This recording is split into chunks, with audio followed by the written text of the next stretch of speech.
Bismillahirrahmanirrahim. Assalamualaikum warahmatullahi wabarakatuh. Ya Arhamar Rahimin, Ya Arhamar Rahimin, Ya Arhamar Rahimin, farij 'alal muslimin.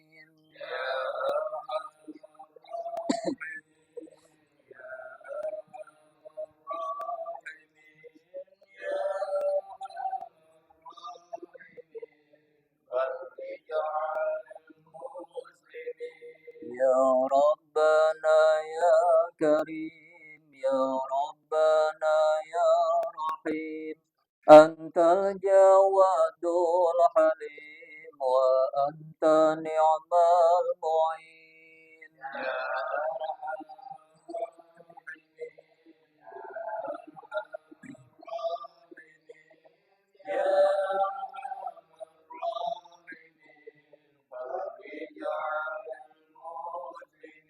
وليس نرجو سوى فدرك إلهي درى قبل الفنا والحلاك يوم الدنيا ودين.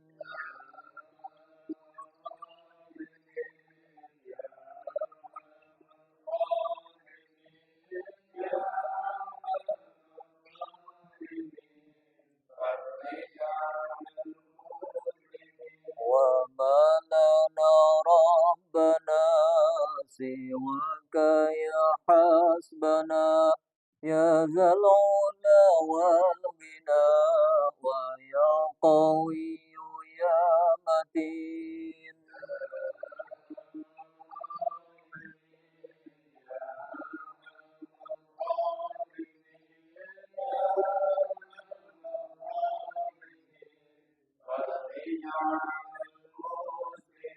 ثم الصلاة والسلام على شفيع الأنام والآل نعم الكرام والصحب والتابعين.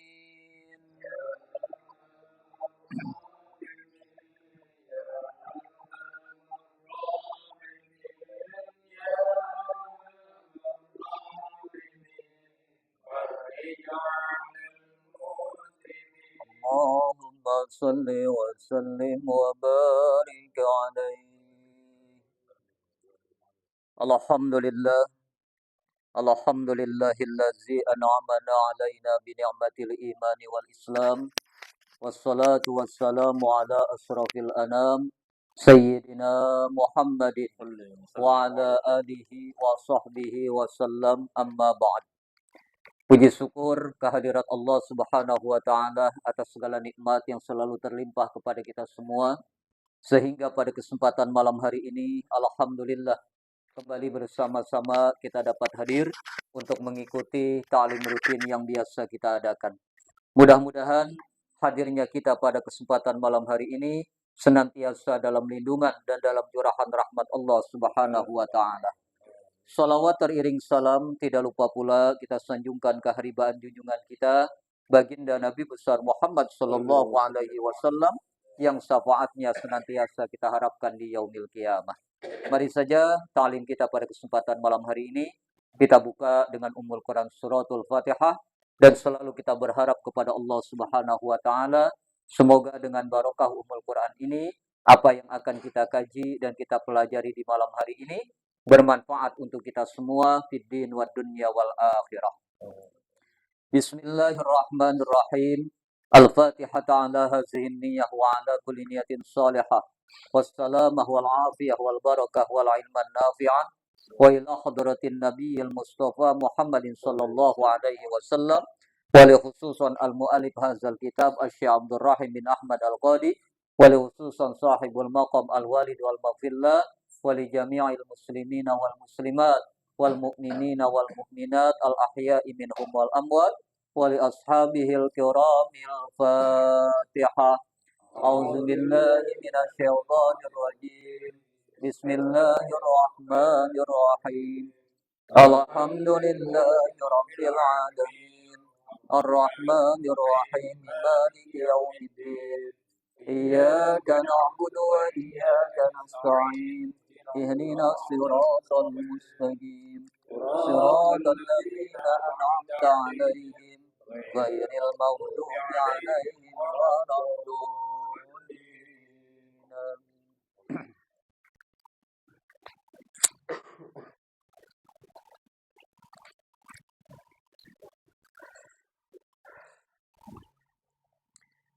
Bismillahirrahmanirrahim. Qala al-muallif rahimahullah. Al-babus salisu wal arba'una fi miqdaril jinanis sab'i. Bab yang ke-43 di dalam menjelaskan ukuran surga yang 7. Qala Wahab, telah berkata Wahab bin Munabbih, Innallaha khalaqal jannata, sesungguhnya Allah telah menciptakan surga. Yauma khalaqaha, di hari diciptakannya surga. Arduha ka'ardis samai wal ardi. Lebarnya seumpama langit dan bumi. Watulaha, dan panjangnya la ya'lamuhu ahadun illallah. Tidak ada yang mengetahuinya seorang pun kecuali Allah. Fa'iza kana yaumal qiyamati, maka apabila terjadi kiamat, zahabal ardunas sab'i, hilang bumi yang 7 lapis, wassamawati sab'i, dan langit yang 7 lapis. Wasara maudi'uhuma sa'atun fil jannah, dan jadi tempat keduanya sa'atun, seketika, fil jannah, di dalam surga.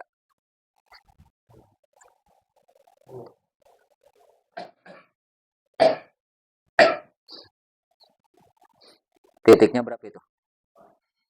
4. Patatas sa'a ila ahadin yasa'u ahliha, maka menjadi luas kepada seseorang keluasan ahlinya, nyanya surga. Wal jinan kullaha mi'ata darajati, dan surga seluruhnya 100 derajat. Ma bainad darajataini, jarak di antara 2 derajat, khamsa mi'atu amin, 500 tahun, anharoha jariyatun, sungai-sungai surga mengalir. Wa asmariha mutada liyatun, dan buah-buah surga menjuntai piha di dalam surga.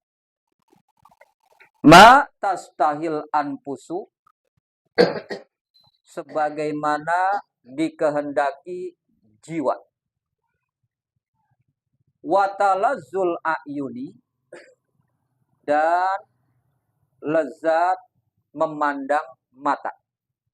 Piha, di dalam surga. Azwajun, terdapat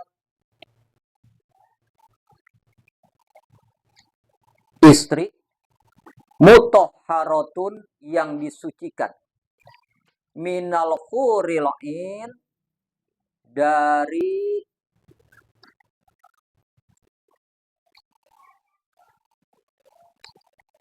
mutiara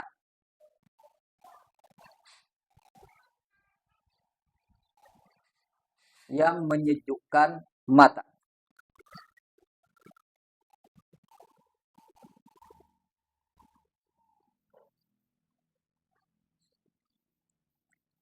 Khalaqahunnallahu ta'ala, telah diciptakan merekanya itu huril in, bidadari ya, oleh Allah Subhanahu wa ta'ala, min nurin, dari cahaya. Ka'annahunnal yaqutu wal marjan, seperti mereka intan yakut dan marjan. Fihinna qasiratut tarfi, di dalam surga mereka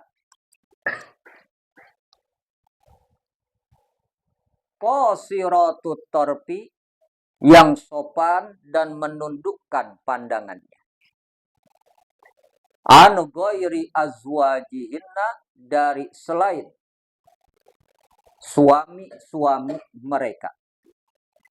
Fala yanzurna ila ahadin siwahum, maka tidak ada yang memandang mereka kepada seseorang selain suami mereka.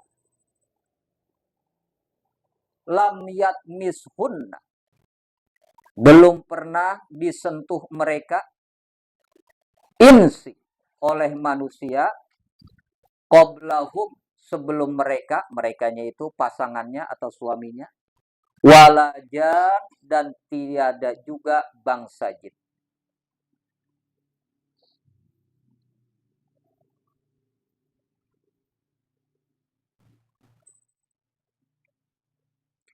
Kullama asobaha zaujaha, setiap kali suami menggaulinya, wajadaha bikran, maka menemukannya dalam keadaan perawan. Wa alaiha sab'una khillatin,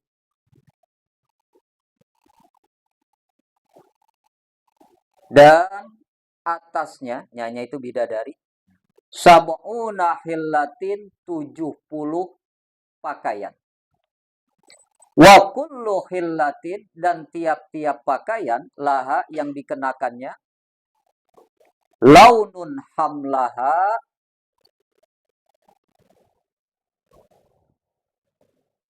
berwarna-warni dikenakannya, akhaffu alaiha, lebih ringan atasnya, min sa'ratin, dari sehelai rambut, fi badaniha, di badannya. Nyanya bidadari semuanya.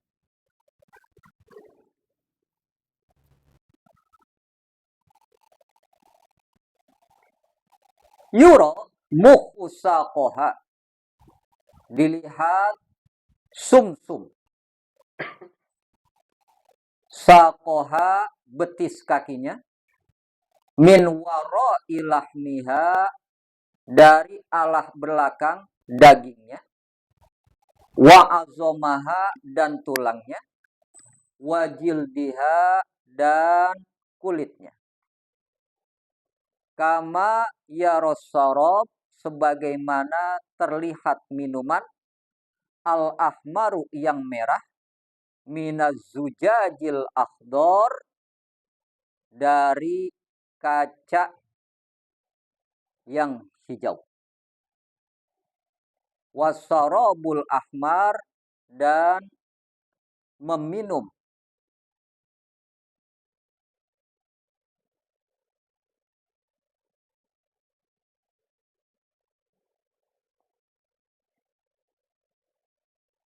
wasarabul ahmar, dan minuman berwarna merah, minaz zujaji,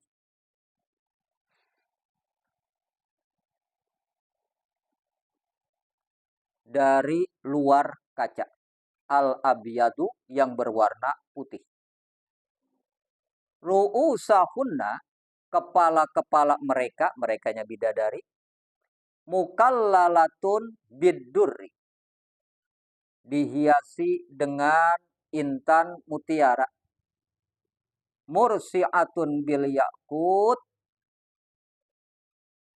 yang ditetesi atau ditempeli dengan intan yakut. Titik. Pada malam hari ini, kajian kita Daqaiqul Akhbar kita memasuki bab yang ke-43. Yang di dalamnya menerangkan tentang ukuran surga yang terdiri dari 7 tingkatan. Disampaikan oleh seorang tabi'in bernama Wahab bin Munabbih. Beliau adalah seorang ulama yang tahu banyak tentang permasalahan cerita-cerita atau kisah-kisah, baik yang ada di dalam Taurat, Injil, begitu juga di dalam Al-Qur'an. Wahab bin Munabbih ini bercerita, sesungguhnya Allah Subhanahu wa ta'ala telah menciptakan surga. Di hari di mana Allah menciptakan surga ini, ternyata luasnya surga itu lebarnya saja seperti langit dan bumi. Lebarnya. Kira-kira berapa lebarnya? Ukurannya. Kalau diukur, Wahab bin Munabbih saja nggak bisa ngomong. Beliau hanya mengatakan seluas langit dan bumi. Apalagi kita yang belum pernah ngukur. Kalau bumi mungkin masih bisa diukur berapa luasnya. Tapi langit, siapa yang mau ngukur? Belum pernah ada tukang ukur langit.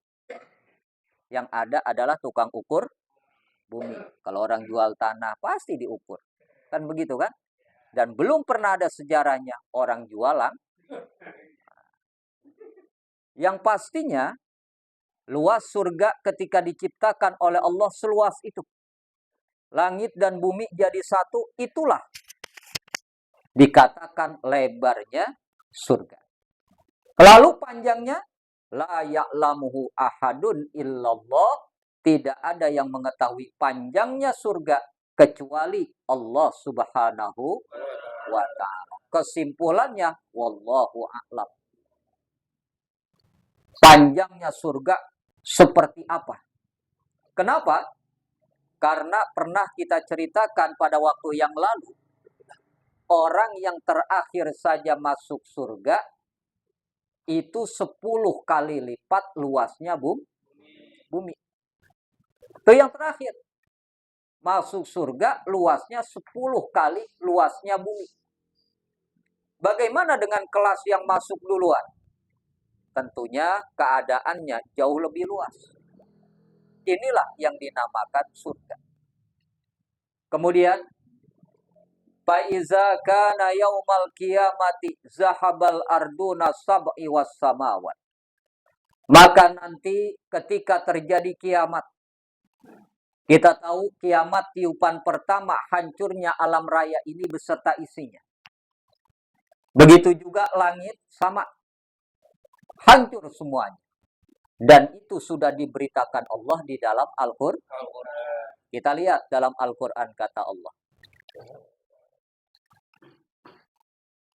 Izas samsu kuwirat wa izan nujumun kadarat. Maksudnya apa? Ketika matahari nanti dihancurkan oleh Allah. Bintang-bintang juga saling berjatuhan. Langit tidak ubahnya seperti kertas yang diremas oleh tangan kita. hancur semuanya. Itulah keadaan langit pada saat itu. Yang 7 lapis, mereka hancur semuanya.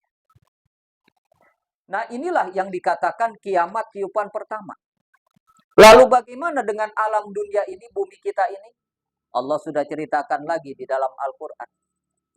Iza zulzilatil ardu zilzalaha. Apabila bumi ini diguncangkan dengan seguncang-guncang. Artinya keras betul. Sekarang kita dengar yang namanya gempa nih, gempa bumi. Paling hitungannya berapa? Kemarin yang paling dahsyat di Aceh. Cuma 9,2 skala Richter, gitu kan? Nah, nanti itu udah nggak ada ukurannya lagi. Yang namanya iza zulzilatil ardu zilzalaha, goncangannya bukan selapis 2 lapis. Yang gempa ada sekarang itu kan cuma lapisan atas doang. Lapisan bawah enggak. Tapi yang namanya zilzal itu goncang semuanya. Dari lapisan pertama hingga sampai lapisan yang ketujuh. Lalu apa yang terjadi? Wa akhrajatil ardu asqalaha. Bumi ini mengeluarkan seluruh isi yang ada di dalamnya. Sekarang nih yang diekspos manusia paling berapa banyak? Emas, timah, batu bara, minyak, kan paling itu. Fosil dan lain sebagainya. Itu belum seberapa. Nanti yang namanya wa akhrajatil ardu asqalaha, apa yang ada di dalam bumi keluar. Yang kita kenal, yang kita nggak kenal, keluar semuanya. Lalu, manusia bagaimana keadaannya? Cuman bisa ngomong. Wa qolal insanu malaha.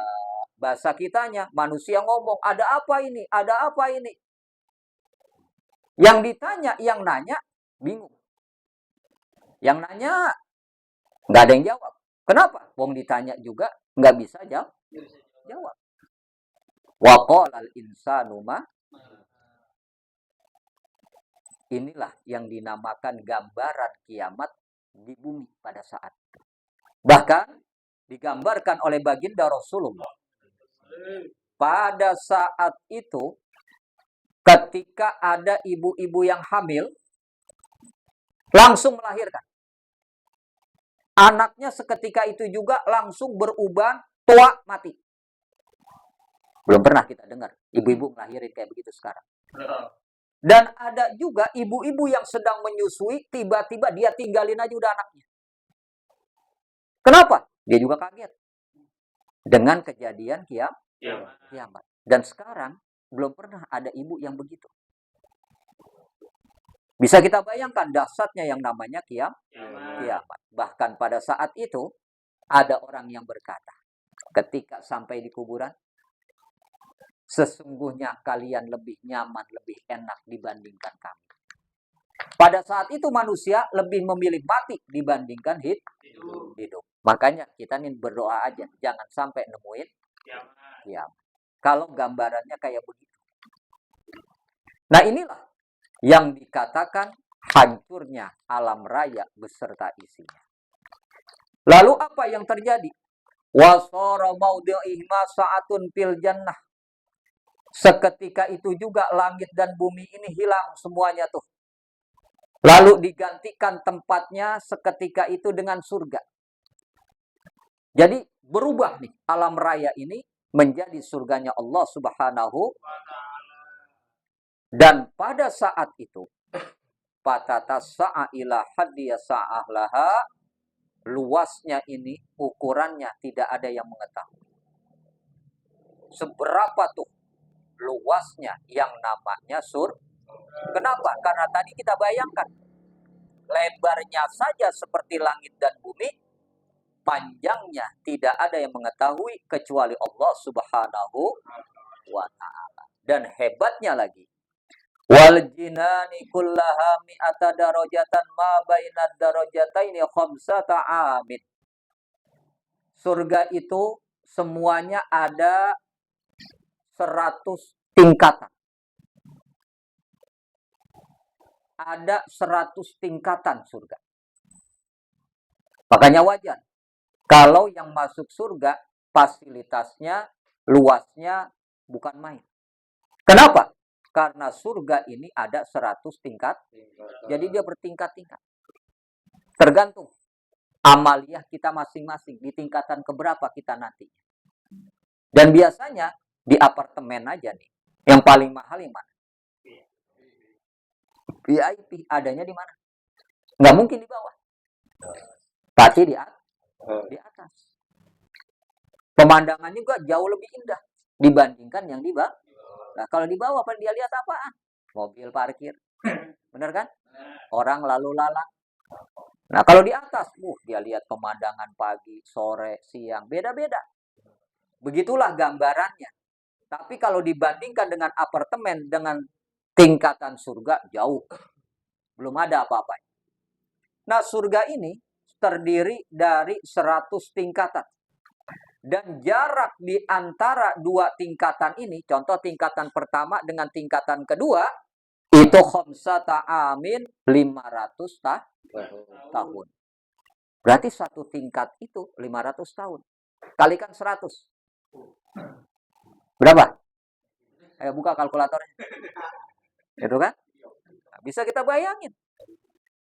Sekarang nih yang namanya apartemen, tingkatan pertama, tingkatan kedua paling 5 meter. Paling tinggi segitu kan? 5 meter. Ini 500 tahun. Itu tingkatan pertama dengan tingkatan yang kedua. Bisa kita bayangin. Seberapa luasnya yang namanya surga. Dan terdiri dari 100 tingkatan. Lalu di dalam surga tiap tingkatannya ini ada apa aja? Yang pertama, anharuha jariyatun. Ada sungai-sungai yang mengalir. Sungai-sungai yang mengalir ini, itu beda-beda. Ada yang namanya sungai susu. Warnanya putih. Kalau diminum lebih sejuk daripada salju. Ini sungainya. Ada sungai madu. Beda-beda. Dan di alam dunia yang namanya sungai dari dulu sampai sekarang ya begitu. Kalau kita minum, kalau nggak payau, tawar, kan cuma begitu aja. Itu yang namanya sungai dunia. Tapi yang namanya sungai di dalam surga, ini sangat menyejukkan. Ada pula yang namanya sungai arak, Homer. Diminum, nggak memabukkan. Kalau kita di alam dunia minum Homer, tenggeng. Ya kan? Nah ini, ya. Jadi bedanya begitu. Lalu apalagi yang ada di dalam surga? Wa asmariha mutadaliyatun piha. Dan buah-buahan surga itu menjuntai. Bahasa kitanya ada di bawah semuanya. Lalu mata stahil anfus tergantung orang yang menghendaki untuk mengambil buah itu. Bahasa kitanya nih, ketika dia pengen buah, dan di surga buah apa aja ada. Kata para ulama dan Rasul menggambarkan, tiap satu gigitan itu 70 rasa. Gigitan kedua, 70 rasa lagi yang beda. Gigitan ketiga, begitu juga. 70 rasa lagi yang beda. Tiap satu buah. Contoh nih, kita makan buah apel. Gigitan pertama di alam dunia, ya rasanya begitu. Gigitan kedua, begitu juga. Tapi di surga, tiap gigitan 70 rasa yang berbeda dengan gigitan yang kedua dan seterusnya. Di dunia, buah ini belum ada. Belum ada. Kita paling cuma ngomong, wah di buah rasanya asam, manis, sepet, pahit. Cuma itu kan? Iya. Gambarannya sekarang kita makan kan cuma itu aja. Manis, asam, pahit, sepet. Kan cuma itu. Iya. Tapi gambaran di surga, rasa itu bukan itu lagi. Udah bervariasi. Ibarat permen nano-nano. Ya kan? Rasanya macam-macam. Umpama, tapi nano-nano belum ada apa-apanya. Gitu ya. Nah di sini, buahan ini tergantung yang menghendakinya penghuni surganya. Dia pengen buah apa? Tiba-tiba tuh buah datang. Nyamperin. Hatta dia lagi tiduran, itu buah nyamperin dia. Pohon apa yang sekarang ada begitu? Nggak ada. Dan hebatnya lagi, tiap gesekan dari daun pohon ini akan bersuara seperti suara musik. Sekarang di daun ditiup angin, serem kita dengernya. Kalau di dunia kan? Tapi di surga itu seperti suara musik tiap gesekan daunnya. Sehingga apa? Menyenangkan didengarnya oleh penghuni surga. Lalu apa lagi? Wal talazul a'yuni fiha azwajum mutahharah. Dan ada lagi pemandangan yang menyenangkan mata di dalam surga. Jadi Allah tahu dengan selera kita nih manusia. Allah ciptakan di dalam surga yang menyenangkan mata kita ketika kita memandang. Apa itu? Azwajum mutahharatun minal huril ain. Wanita-wanita yang disucikan. Dialah yang dinamakan bidadari. Ini kita nih laki-laki. Kalau lihat perempuan, jangankan yang muda, yang tua aja letap. Bener. Allah kan tahu. Bener nggak? Aki-aki kali kagak Ustadz, wah, siapa bilang? Sama. Bener kan? Jadi Allah nih menciptakan yang memang menyenangkan mata kita. Supaya apa? Kita ini mendapatkan kenikmatan di surga. Walaupun cuma dari pandangan mata. Allah ciptakan tuh para bidadari yang menyejukkan mata kita, yang menyenangkan mata kita ketika melihatnya. Kenapa? Karena yang namanya bidadari ini wanita-wanita yang disucikan oleh Allah. Berbeda dengan wanita-wanita dunia. Lihat wanita dunia. Tetap ada kotorannya. Seputih apapun dia, secantik apapun dia, tetap ada kotorannya. Benar? Tapi yang namanya bidadari, khalaqahunnallahu ta'ala min nur. Allah ciptakan mereka dari cahaya. Bayangin. Allah ciptakan dari cahaya. Sesuai dengan firman Allah. Ka'annal hunnal yaqutu wal marjan. Mereka ini diciptakan oleh Allah dari yakut dan marjan. Yang namanya intan yakut dan marjan, ini intan yang berwarna putih kemerah-merahan. Kita sering dengar batu yakut. Kan ada di dunia tuh batu yakut. Warnanya apa? Putih. Putih. Coba ntar dah, googling. Batu yakut, pasti warnanya putih. Kemudian yang namanya batu marjan, kualitas batu marjan yang terbaik itu di Arab. Dan marjannya marjan laut. Itu warnanya merah. Ya. Warnanya merah. Bukan sirup marjan, bukan. Dia merah agak ke oren-orenan. Batu marjan tuh. Yang terbaik itu batu marjan Arab. Ya, Mesir itu paling bagus. Nah ini ternyata batu yakut dan batu marjan. Yakut warnanya putih, marjan warnanya merah. Nah para bidadari ini itu dicampur. Cara menciptakannya. Putih dengan merah. Warna apa jadinya? Pink. Coba lihat orang, kalau kulitnya tuh warnanya keping-pingan.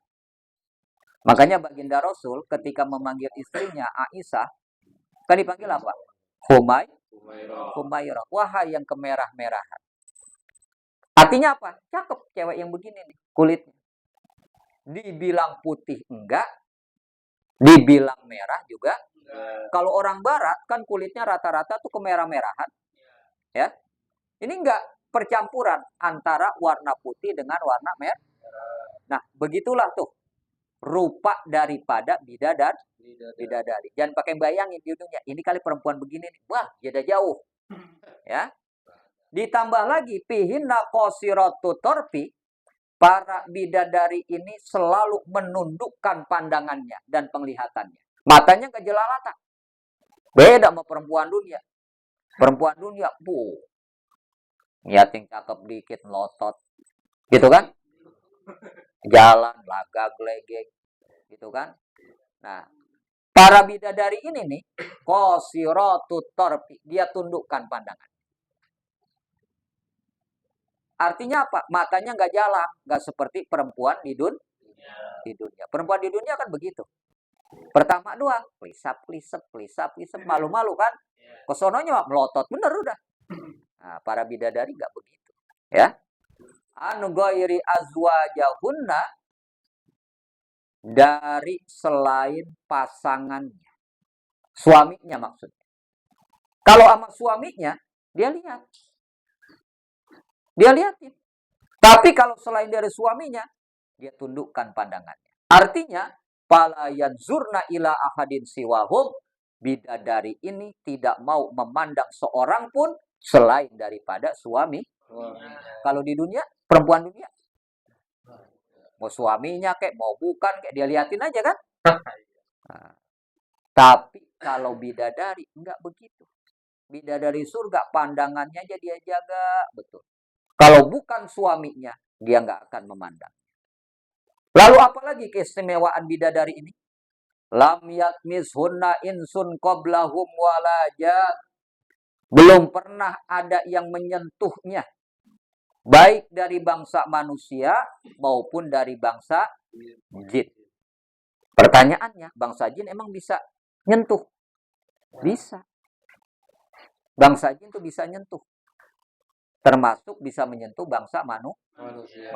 Jangan dikira enggak. Makanya ada istilah, lu dicolek jin ya. Gitu kan? Buktinya mana? Tuh, badan lu biru-biru.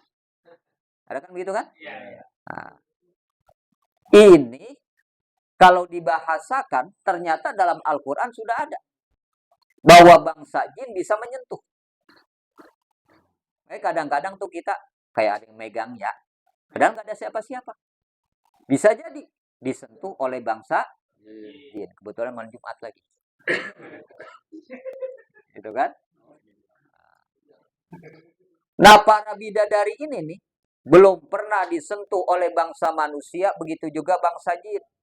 Artinya apa? Allah jaga betul kesucian para bidadari untuk suaminya penghuni surga. Coba, perempuan mana di dunia yang begini? Ada? Nggak ada. Kan gitu kan? Nggak ada. Kenapa? Karena bayangin, ketika dia masih kecil disentuh oleh ayah ibunya. Manusia bukan? Manusia. Gitu kan? Ketika dia masuk remaja, kadang-kadang disentuh oleh orang lain. Artinya apa? Nggak terjaga kesucian. Tapi para bidadari dijaga betul oleh Allah Subhanahu wa ta'ala. Jadi jangan pakai ngomong ente bidadari dunia, kelebihan ngomongnya. Nggak ada. Kenapa? Karena bidadari adanya di surga. Selanjutnya. Kullama asobaha zaujaha. Setiap kali digauli oleh suaminya. Wajadaha bikron. Suaminya selalu menemui bidadari ini dalam keadaan perawan. Kalau dalam bahasa kitanya nggak ada istilah lobet. Gitu kan? Ya. Beda dengan wanita Kalau dia sudah punya suami atau sudah pernah bergaul, kesononya disebut apa? Hah? Masih perawan? Kagak. Nggak ada. Tapi bidadari selalu begitu. Ketika digauli suaminya, perawan. Besok digaul lagi, perawan lagi. Begitu. Seterusnya. Wah, dioperasi plastik kali di sorga. Kagak ada. Nggak ada judulnya. Kenapa? Ini adalah bukti bahwa Allah menjaga kesucian para bidadari. Jadi walaupun digauli berapa kali, tetap perawan. Ya, beda dengan wanita sekali digauli, nggak perawan lagi, udah sebutan. Benar? Oh, sekarang udah ada operasi plastik. Beda. Nggak akan sama. Ustaz ada pengalaman kali. Loh, nggak begitu. Artinya apa? Inilah jaminan dari Allah. Ya, buat para bidadari. Nah, selanjutnya. Wa 'alaiha sab'una hillatun.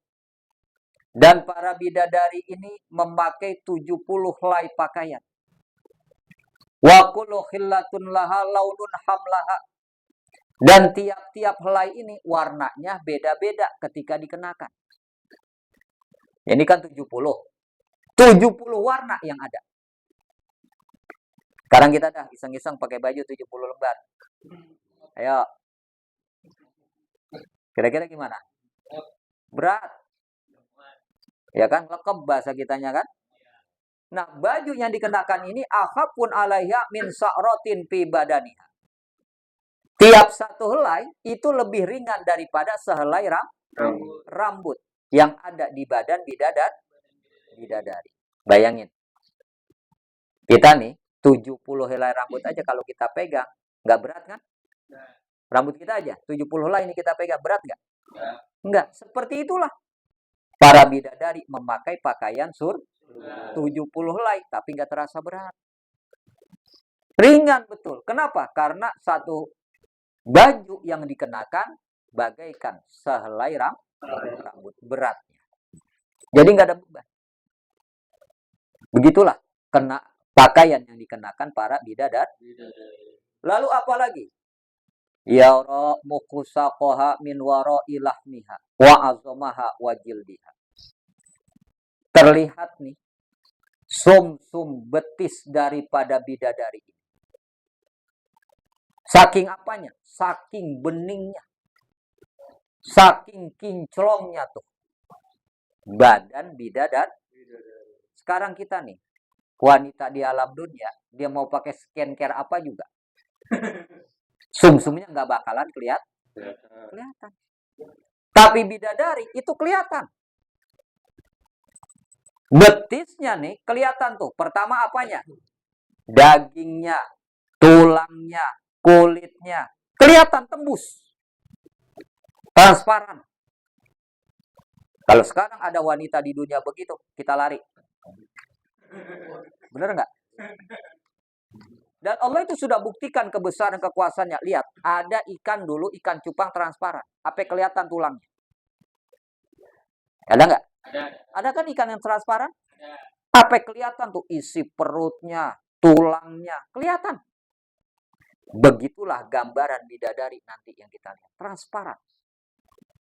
Walaupun dia mengenakan pakaian 70 lembar, kelihatan sum-sum tulang. Beningnya kayak apa kira-kira? Hah? Itu hebatnya tuh. Kama yarasarabul ahmar minazujajil akhdor. Sebagaimana nih, kita melihat minuman yang berwarna merah ditaruh di gelas yang berwarna bening. Kelihatan nggak? Ini kayak gitu tuh. Gelas. Kelihatan kan? Airnya hitam. Ada yang air bening, kan gitu kan? Ada yang susu, ada yang teh. Kelihatan beda-beda. Begitulah gambaran beningnya bidadari. Wasarabul ahmar minazujad. Dan kemudian diminum. Minuman yang berwarna merah ini dari yang berwarna putih. Artinya apa? Bening betul tuh yang namanya bidadari. Nggak usah pakai skincare. Nggak usah pakai ke salon. Kalau di dunia kan perempuan tuh sekarang coba lihat dah. Hah? Tiap bulan beli skincare. Kadang-kadang dia tiap minggu gitu kan. Ada yang ke salon gitu kan.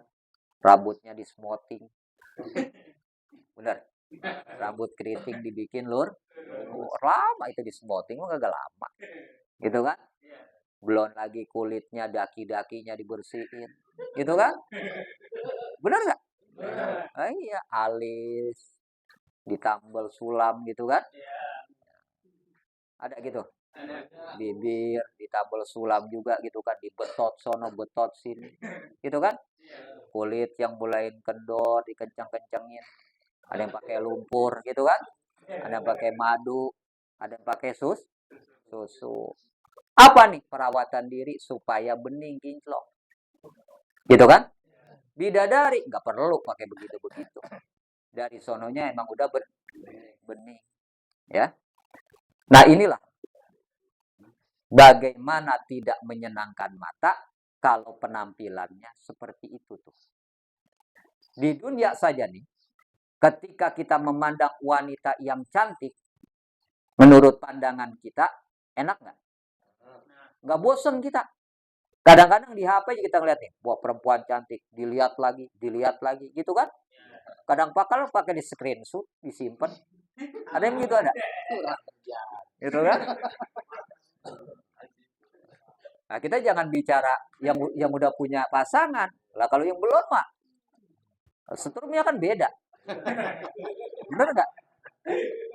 Kalau udah punya pasangan paling gede banget 90 pol. Bener? Loh, kalau yang belum punya pasangan 360 pol. Gitu kan? Pokoknya TV pas begitu setelah beledug aja. Gitu ya. Nah, dan lalu para bidadari ini ru'usahunna mukallalatun bidur. Kepala bidadari itu diberikan mahkota yang terbuat dari intan. Mursiatun bil yakut, dan kemudian dihiasi dengan intan yakut. Cantik betul. Kalau sekarang kita bayanginnya tuh seperti pengantin dah.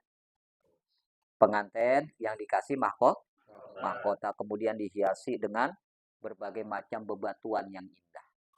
Kita lihat cakep begitu. Nah, kalau bini kita nih sekarang penampilannya kayak begini nih, cakep. Benar nggak? Ya. Cakep. Pasangan kita penampilannya begitu, selalu berhias, cakep. Tapi kan perempuan kita sekarang berhias kagak mau. Benar? Maunya itu pas mekondangan. Benar? Arisan. Padahal apa? Dipesankan kepada para wanita, jangan sampai suamimu mencium bau yang tidak enak darimu. Kenapa? Karena itu bisa memicu pertengkaran, keributan. Nah, wanita sekarang tuh kurang menjaga itu. Ketika di hadapan suami, seringkali mereka baunya 17 setan. Ada. Bau tabunan. Itu kan? Bau masakan. Padahal apa? Itu jangan dinampakkan yang kayak begitu di depan suami. Berhias yang terbaik. Ya. Bagaimana dengan bini-bini kita? Puan begitu kelakuannya. Gitu kan? Nah, buat anak-anak kita nanti kita pesenin. Kalau mereka mau membina rumah tangga tuh begitu. Jaga. Salah satunya penampilan, jangan sampai tercium bau di depan suami. Lagi pacaran makan begitu kan? Wangi banget. Bener? Wah, asal lewat streaming, wah baunya harum bener. Gitu kan? Udah jadi aja. Streaming. Bau apa?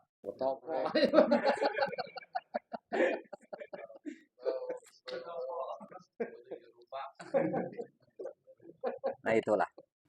Jadi kesimpulannya, yang namanya surga, kenikmatannya tidak dapat dibayangkan.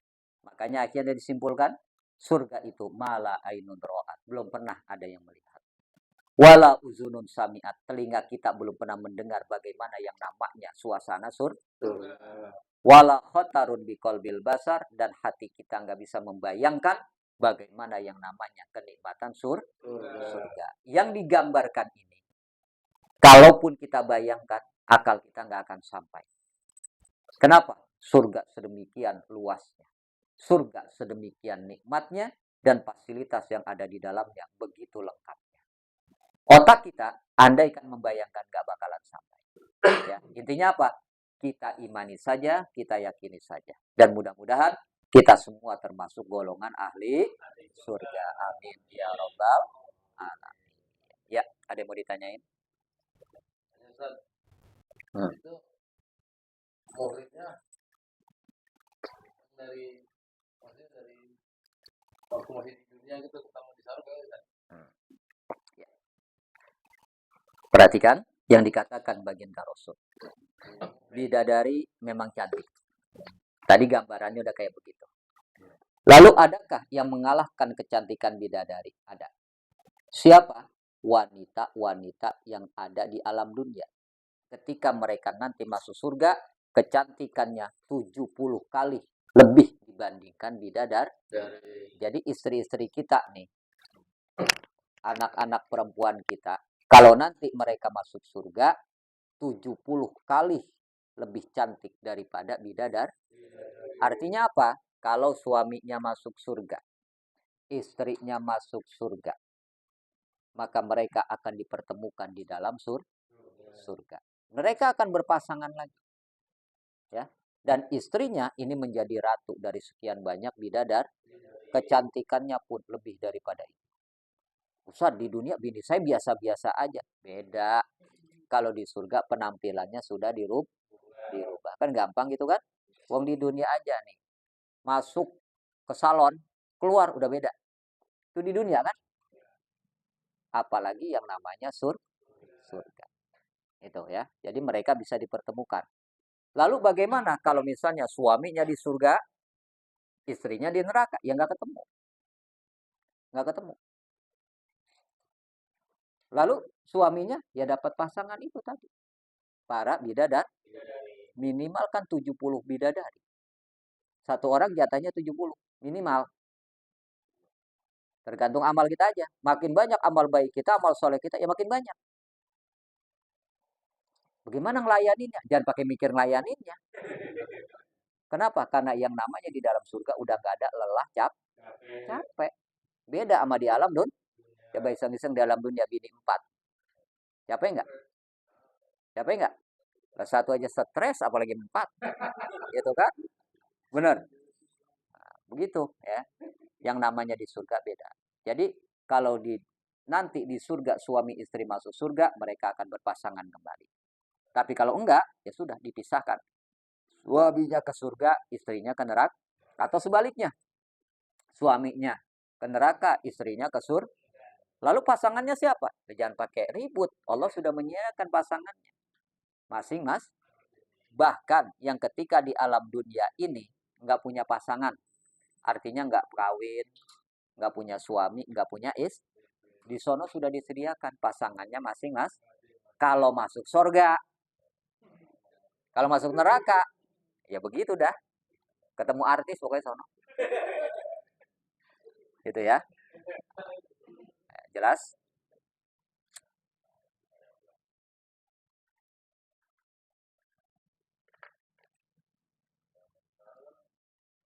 Ada tuh masih yang keluarga masih dengan gua kepercayaan gitu. Nggak banget semua di sana ya. Kalau di dunia saja kepercayaan, keyakinannya beda, ya di akhirat apalagi pasti dibedakan tempatnya. Gitu kan? Contoh, kita nih kalau ngomong kan surga. Tapi ada satu agama kalau ngomong bukan surga, nirwana. Ada kan? Saya nggak sebut agamanya. Artinya apa? Kan udah beda. Penyebutannya beda. Tuhan yang diyakini juga sudah beda. Surganya juga beda. Jadi jangan harap bisa nyambung. Bisa kumpul Contoh, istri muslim, suami non-muslim. Ya udah beda tempat. Bahkan di dunia aja kalau menurut hukum fikih, mereka itu seumur-umur berzina. Anaknya ya anak zina. Kan udah ijab kabul menurut agamanya, gitu kan? Tapi menurut Islam ijab kabul ini enggak sah. Beda.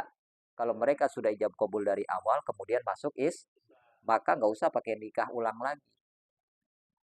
Dianggap sudah sah, gitu ya. Tapi kalau misalnya nih, pas baru mau kawin, ijab kabul, agamanya tetap beda masing-masing. Itu nggak sah ijab kabulnya. Kenapa? Wong Tuhan yang dipercayainya beda. Bener. Jadi mau percaya Tuhan apa, dia mau percaya Tuhan apa. Ijab kabulnya lalu dikatakan sah, nggak bisa. Itu menurut ilmu fikih. Makanya hati-hati dalam memilih pasangan. Dan banyak yang kemudian mereka menjadi beban batin karena pasangan hidupnya berbeda agama. Tujuannya nggak akan sama. Coba dah nih, kalau yang sama-sama muslim. Kita ngomong sama bini kita. Sholat, Neng. Bareng kan sholat. Bener? Nah, kalau bini kita nih non muslim. Sholat, Neng. Ayo dah. Lebarannya beda. Bener nggak? Semuanya udah beda. Lalu dikatakan harmonis. Palelu. Nggak ada harmonisnya. Tentrem nggak ada masalah. Siapa bilang? Batinnya tetap ada tekanan. Nggak akan pernah ada ketenangan dalam rumah tangga. Oh, ini mah akur-akur aja kelihatannya.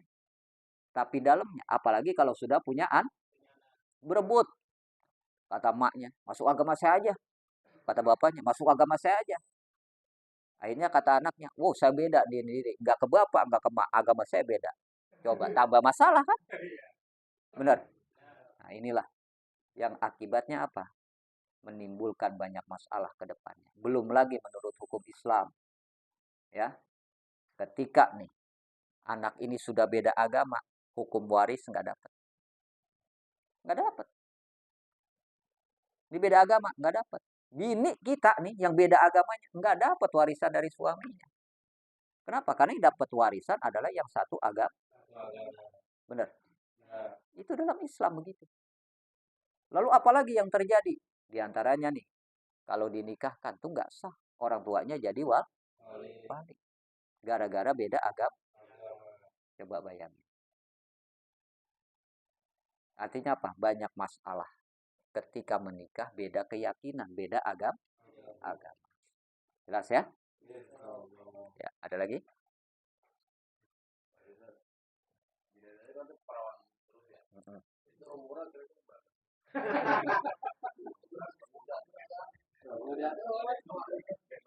Yang pastinya dikatakan itu sedang-sedang usianya.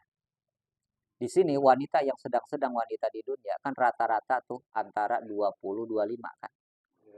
Sedang-sedang kan gitu kan. Kalau di bawah itu masih dibilang bau kencur. Benar? Contoh 17 tahun itu belum berapa. Belum dikatakan sempurna betul. Kenapa? Karena belum matang betul sebagai seorang wanita. Rata-rata wanita yang matang nih antara 25-30. Itu yang matang. Betul-betul sempurna matang menjadi wanita. Kalau bahasa orang kitanya sedang gurih-gurihnya umur segitu. Paham ya? Ya. Jadi artinya apa? Termuda juga kagak, terlalu tua juga enggak. Segitu orang sedang gagah-gagahnya. Ya.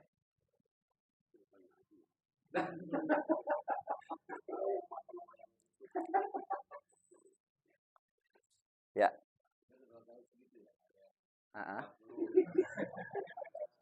Penghuni surga usianya sama semuanya. Sama semuanya. Tingginya sama, nggak ada yang pendek, nggak ada yang jangkung. Jadi bentuk badannya sama semuanya.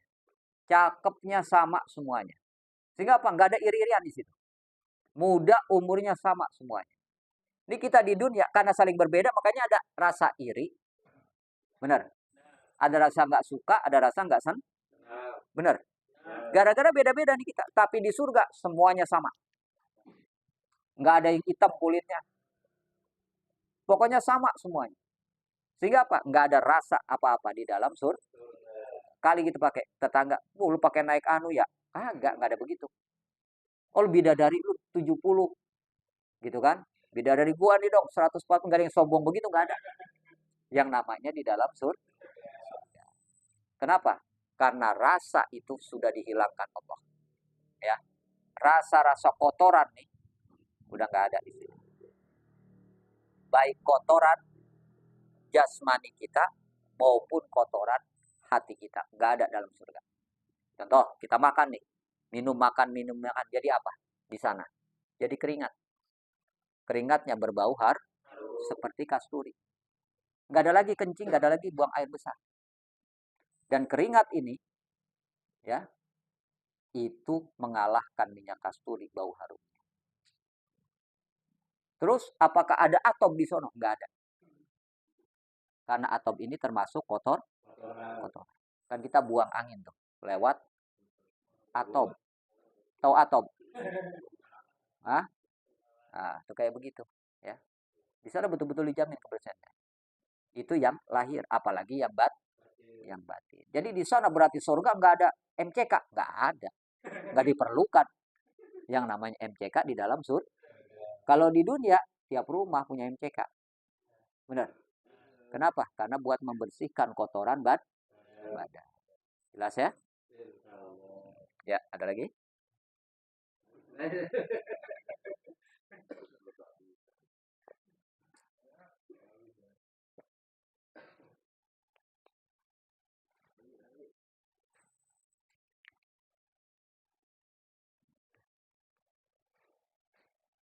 Kalau punya anak yang meninggal juga sebelum balik, di sana bakalan kita mungkin kan Ya. surga.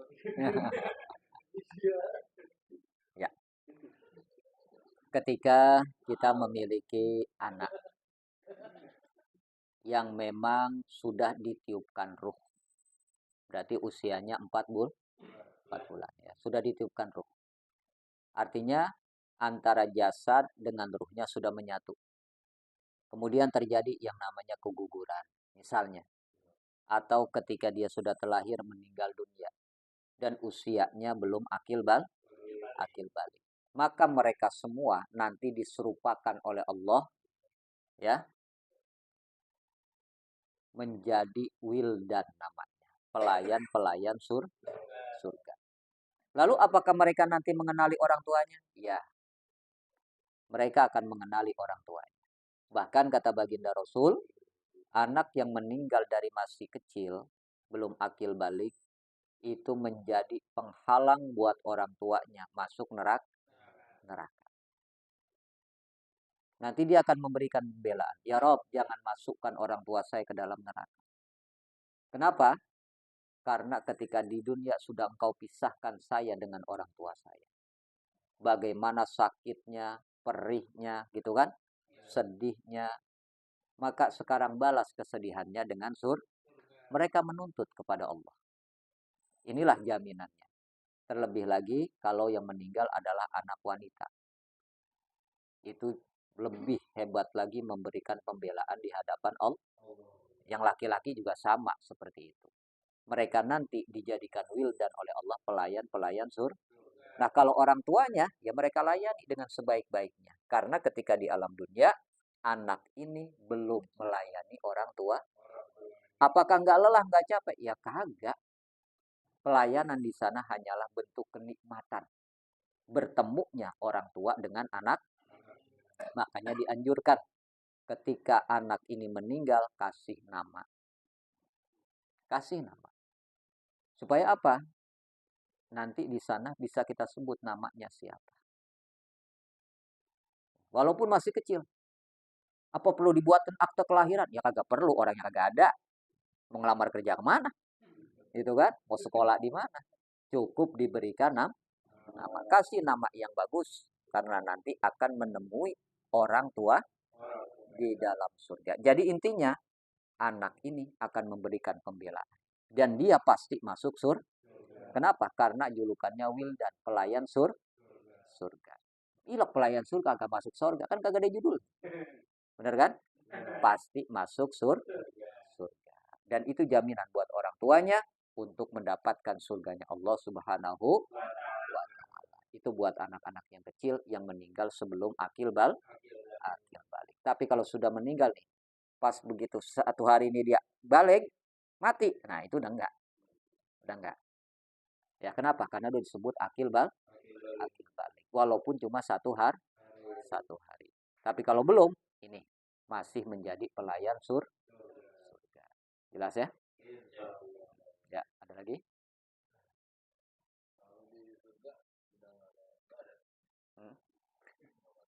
Ibadah itu adanya cuma di alam dunia. Kan buat bekal kita. Ya, yang namanya bekal kita cari di alam dunia. Wa tazawwadu fa inna khairaz zadit taqwa.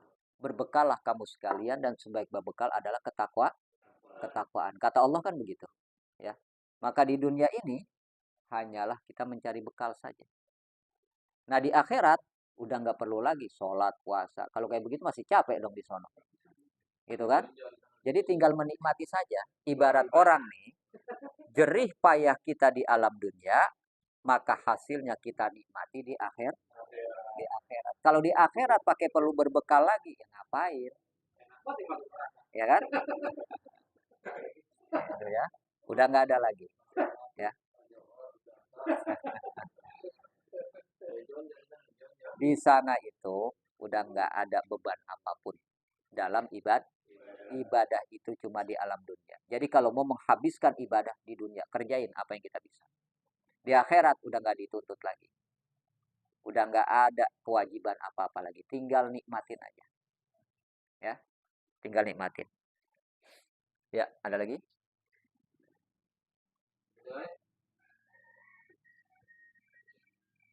Ya. Mm-mm. Ya, baik. Nabi mengatakan, kullu mauludin yuladu alal fitrah. Tiap-tiap anak yang dilahirkan itu dalam keadaan fitrah, suci, bersih. Nggak ada dosa sama sekali. Hatta itu anak hasil zina. Kita doang nih yang ngomong, anak haram. Kan kita yang ngomong begitu kan? Anak haram, kata kita. Tapi sebetulnya tuh anak suci, bersih. Yang haram perbuatan kedua orang tua melakukan perbuatan zina. Cuma karena kebetulan nih anak terlahir, yang kena akibatnya adalah anaknya. Gitu kan? Kesalahan siapa? Orang tuanya. Tapi karena dia terlahir, dan ingat, orang yang hasil zina itu pasti jadi. Pasti jadi. Dan ketika melahirkan, gampang. Ketika hamil, kagak berat, kagak susah. Itu anehnya tuh. Kok bisa begitu? Iya, karena setan ikut campur di dalam. Begitu. Dan anak hasil zina ini, itu selalu ditemani oleh setan. Korin namanya. Makanya, kita nggak boleh menghukumi anak hasil zina itu menjadi anak yang dikatakan haram. Jangan bilang anak haram jadah. Ada yang ngomong begitu tuh. Anaknya nggak salah dan nggak perlu dibenci. Kenapa? Dia pun nggak ingin terlahir sebagai anak hasil zina. Kan begitu kan? Yang salah adalah kedua orang tua. Makanya Nabi katakan, kullu mauludin yuladu alal bid. Tiap anak yang terlahir dalam keadaan suci, bersih, gak ada dosanya. Jangan salahkan anak. Kemudian meninggal, tetap jadi wildan. Tetap dia masuk surga. Kenapa? Karena dia nggak punya dosa, nggak punya salah. Yang salah dan dosa adalah kedua orang tuanya. Ya, tetap menjadi wildan namanya. Dan inilah yang harus kita perhatikan. Kenapa begitu? Karena hadis baginda Rasul bilang begitu. Makanya lanjutannya, Pak abawahu yuhawidanihi au yunassironihi au yumajjisanihi. Kedua orang tuanya lah kemudian yang menjadikan anak ini jadi Yahudi, jadi Nasrani, atau jadi Majus. Tergantung didikannya. Berapa banyak anak yang bukan hasil zina, tapi kelakuannya kayak Yahudi? Ada. Kelakuannya kayak Nasrani. Kelakuannya kayak Majus. Tapi kalau anak hasil zina dididik dengan didikan yang baik, insya Allah akan menjadi anak yang baik juga. Tergantung didikan kedua orang tua. Ini anak nggak salah apa-apa. Ibarat kertas putih, tergantung kita mau diisi apa. Contoh yang gampang, gelas kosong nih. Gelas kosong, mau diisi apa? Diisi yang hitam, kopi. Diisi yang kuning, teh. Diisi air bening, diisi air susu, kan tergantung. Kita yang mau ngisinya kan? Begitulah gambaran seorang anak yang terlahir ke alam dunia. Mau diisi apa sama kita? Tinggal lihat tuh, tergantung didikan masing-masing kan? Ada yang diisi anaknya supaya jadi penyanyi. Apa lagu? Bener kan?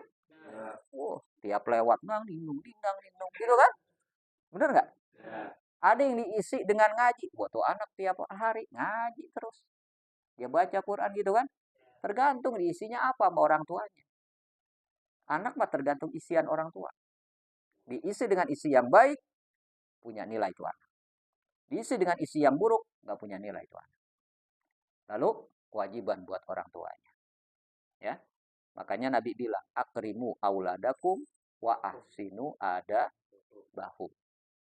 Muliakan anak-anakmu dengan cara yang baik. Kemudian perbaiki adab akhlaknya supaya menjadi baik. Kan gitu kan? Dan itu pemberian yang paling hebat dari orang tua. Ya, ketika anaknya menjadi mulia, anaknya punya adab yang mulia, senang banget orang tua. Kenapa? Karena terkadang nih kita nggak bisa lengkap. Makanya kalimatnya tadi itu hadis Nabi, akrimu auladakum wa ahsinu adabahum. Kan pakai waw tadi tuh. Jadi harus seiring sejalan. Jangan dikasih ilmunya banyak, adabnya kagak, ketinggalan. Ada yang begitu kan? Akibatnya apa? Minterin orang tua. Banyak nggak? Anak pinter nih, buatan pinter, orang tuanya digoblok-goblok gitu. Banyak nggak? Banyak. Kenapa? Adabnya ketinggal. Ada didikan adabnya cakep banget, ilmunya kagak. Ditolol-tololin mulu. Bener nggak? Nih adabnya cakep banget. Kalau bisa ketemu orang, assalamualaikum. Tapi bego, tolol. Nggak ada ilmunya. Coba gimana jadinya? Nah, dibego-begoin orang mulu kan? Kenapa? Karena pengetahuannya, ilmunya nggak ada. Yang paling bagus dua-duanya. Ilmunya dapat, adabnya ada. Itu paling bagus. Sehingga apa? Seiring sejalan. Coba dah kita lihat. Orang berilmu punya adab, indah kelihatannya. Tapi sebaliknya, adabnya bagus, ilmunya kagak. Lucu. Lucu. Bener nggak? Atau sebaliknya, ilmunya banyak, adabnya kagak. Songong. Bener nggak? Tapi kalau dua-duanya ketemu, wah kita ngelihatnya indah. Ya, ibarat nih sesuatu yang sudah terhias. Ilmu dihiasi dengan adab. Indah yang ada. Contohnya gampang aja nih. Kita sembahyang. Sembahyang pakai ilmu sama sembahyang nggak pakai ilmu, beda nggak? Coba lihatin dah. Orang yang sembahyang pakai ilmu, dari mulai takbirnya aja kita udah ngeliat. Allahu Akbar, cakep. Gerakannya, bacaannya. Indah kayaknya. Ibarat gerakan-gerakannya kayak gerakan-gerakan tarik. Enak. Coba dah yang kagak pernah belajar. Allahu Akbar, gadong banget. Tahu gadong? Gerakannya juga kelihatannya enggak indah. Kita tahu nih orang belajar apa enggak. Kan gitu kan? Sehingga apa? Ada hiasan dari ilmu yang nampak di mata kita. Begitu tuh yang namanya ilmu dengan adab. Nah, orang sembahyang pakai adab sama orang sembahyang nggak pakai adab beda. Yang sembahyang nggak pakai adab, dia nyender aja jadi Allahu Akbar, nyendernya begini nih. Ada nggak yang begitu tuh? Ada. Ada nggak? Orang sembahyang nggak pakai adab, matanya pelatat, pelotot, larat, ada kan? Bener nggak? Atau sembahyang nggak pakai adab, dalam pakaian aja beda. Dalam pakaian. Orang sembahyang ini pakai adab, pakaiannya rapi, wangi. Itu kan? Coba yang nggak pakai adab, sarung manting peralang. Tahu nggak manting peralang? Dendek sebelah. Ada nggak yang begitu tuh? Jadi depan panjang, belakang ngatung. Ada yang model begitu kan? Terus pakai bajunya juga asal tulisan belakang. Apa tulisannya? Rolling Stone. Gambarnya lidah Mel. Yang di belakang mau Allahu Akbar dipelenin. Coba bayangin. Nah, ini ya. Artinya apa?